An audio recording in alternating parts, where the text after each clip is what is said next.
Welcome back to State of the Nation. Data feeds and tweets, of course, coming through in one place simultaneously. You can get our top stories, of course, from our website, is channelstv.com. Nigerian soldiers have nabbed a Boko Haram terrorist that has been wanted by the army.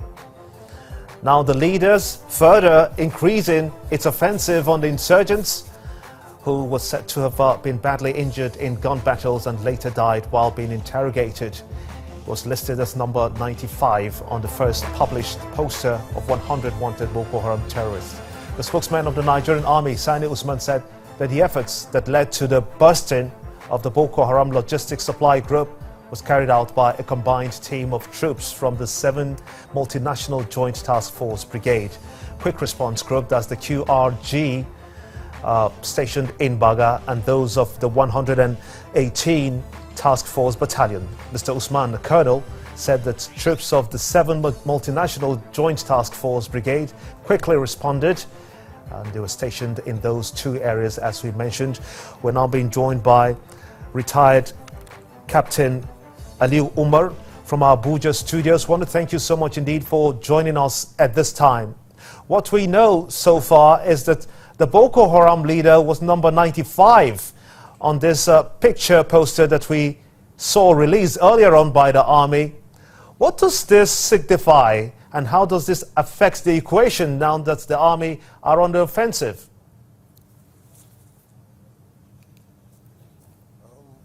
As you know, the army has been on a rebound, though I say post May 29th. We have seen them gradually bounce back and take grounds they have lost in the past. And what you learned lately about the number 95 of insurgent who has suddenly just been nipped is nothing new. It's been happening, and probably this one is just a VIP insurgent. I have been in Borno State for the past 9 days, touring so many of the townships. I was privileged to get involved in one of such gunfights. It was challenging, it was fun, and it's nothing new with our boys. They've been doing it, and I think in a few months' time, given more, they can achieve much more. This is interesting. You in the front lines, face to face with Boko Haram. How did that come across to you? What happened? Tell us. We went as far as Goza through Pulka. We went to see the brigade commanders there, and the brigade commanders had actually exploited as far out as Kumshe, and each mile of the way they had actually taken back grounds and secured grounds, even though some of these areas are still very much empty. People are still very much afraid to go back, but that is being worked on. And I think the insurgents probably knew we were going to Goza, and they decided to throw a party for us on our way back. Now, having toured the northeast states, how will you assess the strengths of Boko Haram now that you said they had some kind of cocktail waiting for you? How do you assess their strength? Pockets and beats. They are no longer as, articulated as they used to be. They resort to things they wouldn't have done before to survive. They sell cattle. They hold people as human shields. They are virtually besieged. When I say besieged, they are surrounded.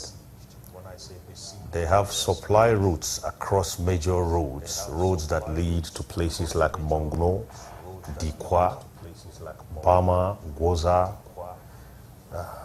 Beneshek, and so many others. And these roads and their crossing points have been effectively cordoned off. So they have been denied that latitude with which to operate freely like they used to, like 1 year ago.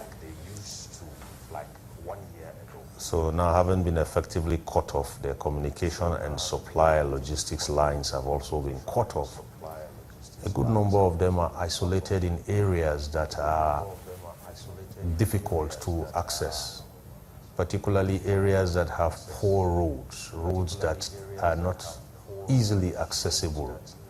And they hold themselves into these little small pockets and hold the villagers in their hostage.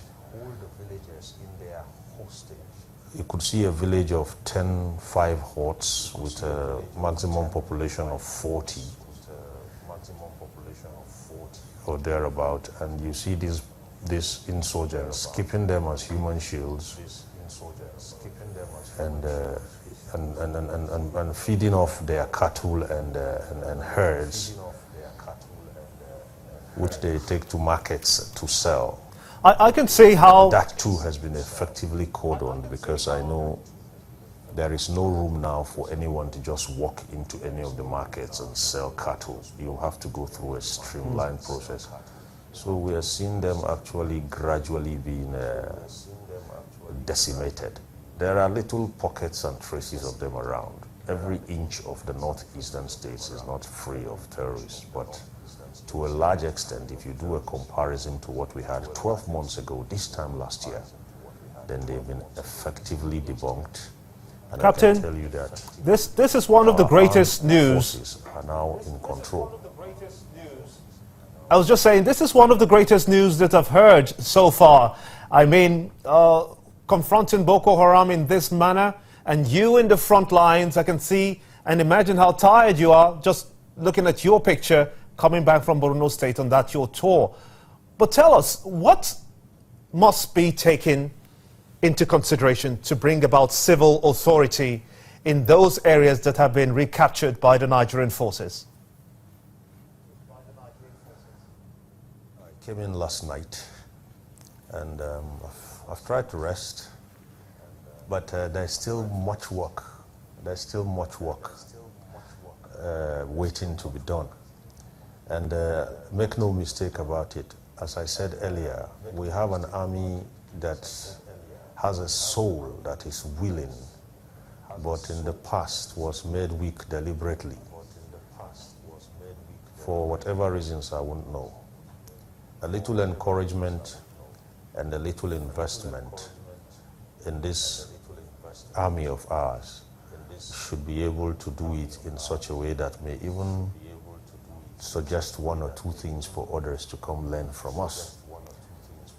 And if I get you right,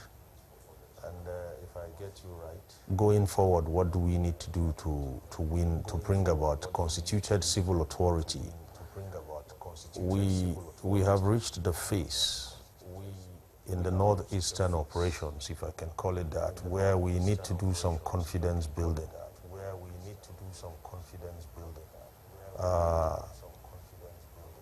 And that is going to start basically when our sister law enforcement agencies begin to warm up,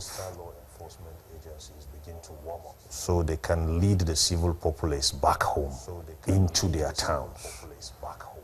And that will free the army to go further and finish off the job.